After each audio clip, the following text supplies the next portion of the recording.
give an inaccurate statement just by the person that's using its intuition saying, if I tell the truth, it'll be bad.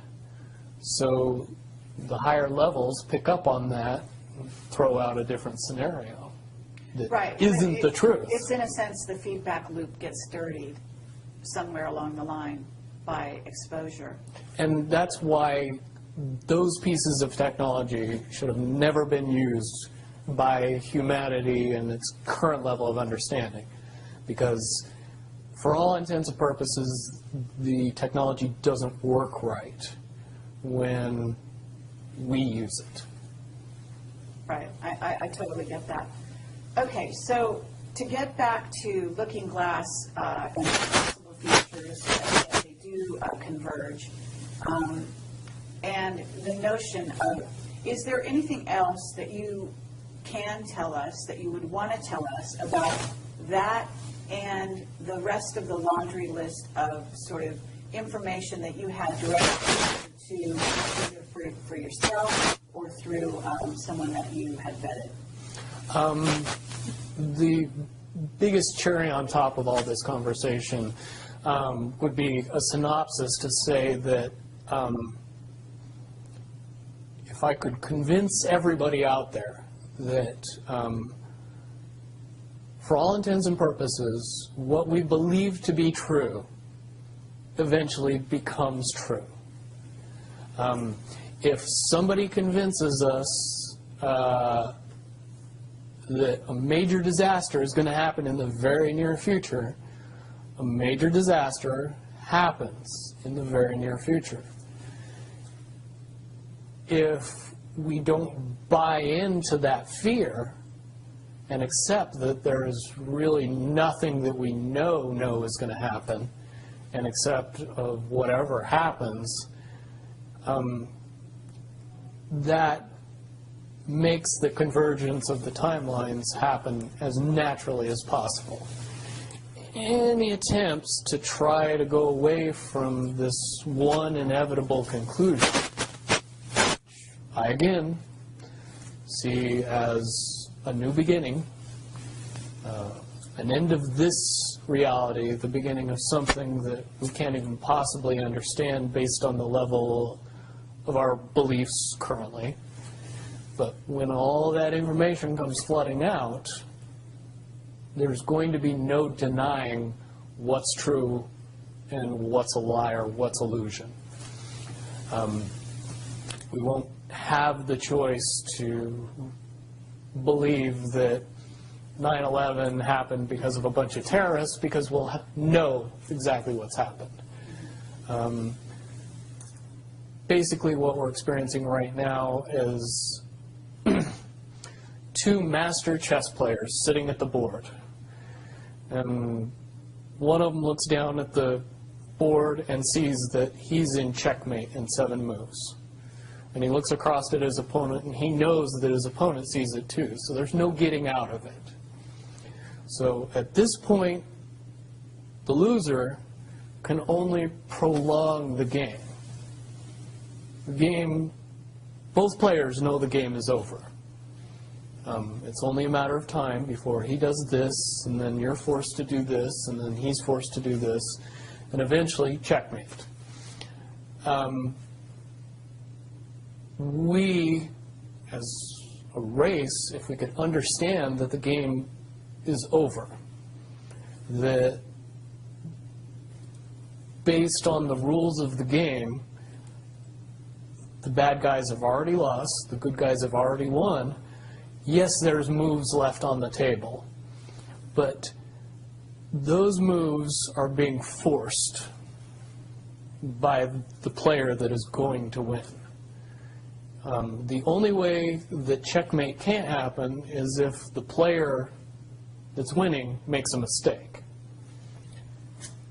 But from all of the information that I've gathered, all of the information that's been given, all of the information that's been vetted to me, it seems pretty obvious that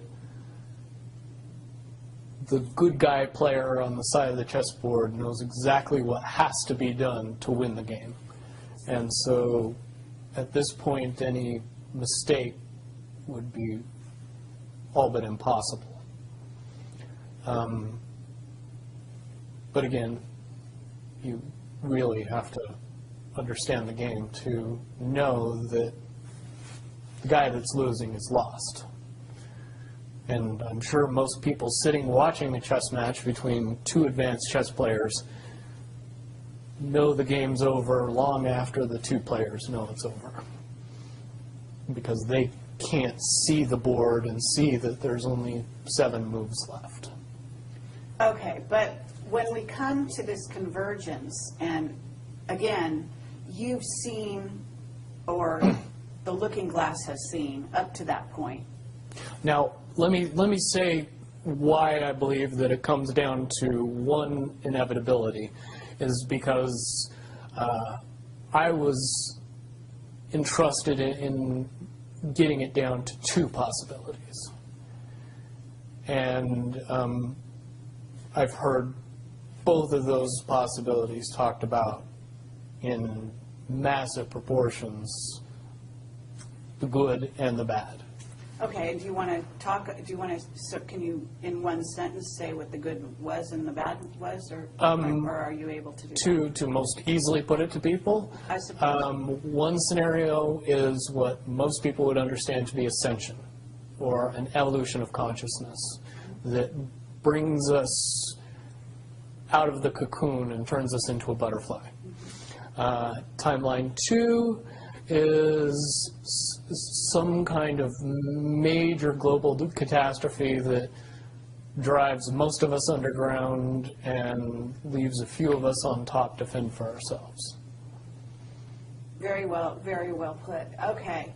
So I would imagine, and you can... But I would also like to point it out that they call Timeline 2 Timeline 2.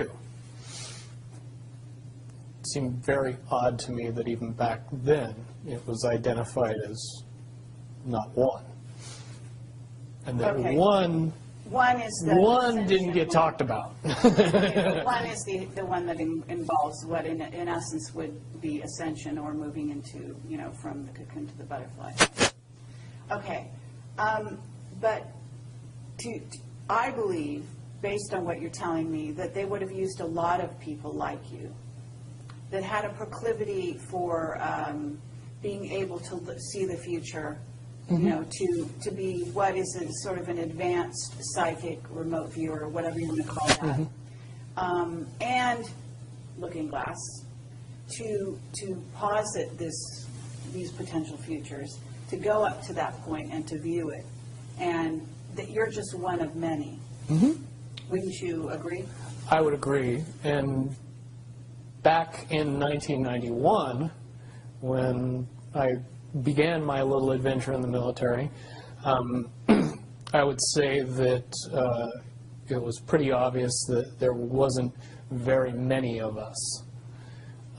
However, you go 20 years into the future, and you find out that it's coming to the point where there's a lot of people that have that ability, that are inherently realizing that ability, and are able, through some unknown extraordinary means, to develop that ability inside themselves without any outside help or assistance. And it's quite obvious that as far as advanced intellectual abilities, as far as simple intelligence levels, and cognitive skills of the human race has increased exponentially in the past 20 years. And people that were 10 years old in 1991 are now 30 years old and fully awake and conscious of this burning inside that says, I am a lot more than what I see in the mirror. Absolutely. Okay. I do have a question. in regard to what the military-industrial complex has been working on. Because with the knowledge that you say they have, assuming that they have this level of knowledge that you're talking about, right? In other words, of the timelines converging and the fact that there was going to be something. And I don't know if you saw the movie or the TV show Fast Forward. I mean, but there's been so many possible, scenarios in that regard. But one of the things that goes on is they are very busy building underground bases, supposedly underground cities.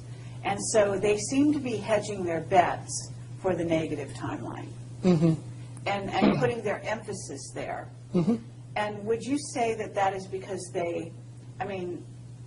why would somebody want something negative to come true? Well, of course, the Illuminati have a program that they're working on in that regard. But basically, the sort of well-meaning military that just goes after contingencies, and is just working towards a future that they want to prevent or deal with when it comes.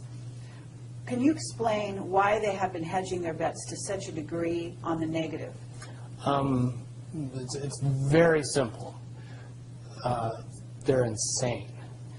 And beyond insane, they have literally deluded themselves into believing that they can somehow manage to get away with what they're trying to get away with. There is a distinct lack of reality in that thinking.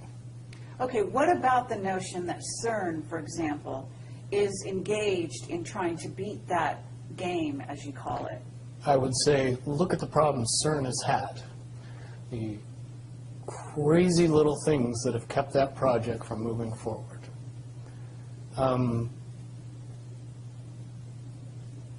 Certainly, they have never even come close to getting that project to the level that they want it to be to do what they really want to do with it. Okay, well, what about the notion that that's the party line, that they haven't been able to do so? But if you really think about it, that's what they would prefer people believe, so that they don't think that there's a threat. But when you listen to the interviews of the scientists that are working on the project, even they say that it seems like somebody or something from the future won't let them get that project done. And the craziest little things have caused massive damage to that project. And when you get the foremost thinker in string theory saying, yeah, I don't think we're going to do it because I don't think fate wants us to do it, that says something about a scientist. Okay, so, well, thank you very much. I think that at this point we're going to have to close this down unless there's any other things that you think that we haven't covered or that we could possibly touch on that you want out there. No, I don't think we'd get any further tonight. Certainly, from what I know, the questions will come out, and be more than happy to do a live feed after that and answer any questions that anybody comes up with from this interview. Wonderful. All right. Well, thank you very much, Bill Wood, for your service to humanity. Well, hopefully I can get everybody else working towards that goal as well. Absolutely. Well, apparently, regardless of which way they work, the convergence will happen.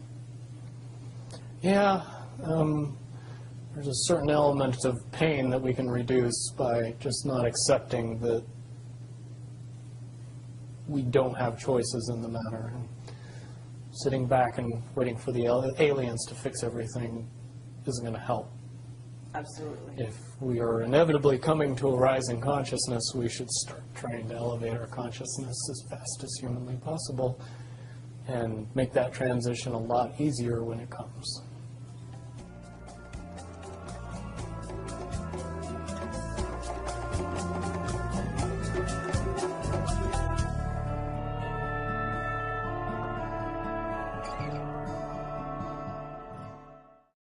give an inaccurate statement just by the person that's using its intuition saying, if I tell the truth, it'll be bad. So the higher levels pick up on that and throw out a different scenario that Right. isn't the truth. It's in a sense the feedback loop gets dirtied somewhere along the line by exposure.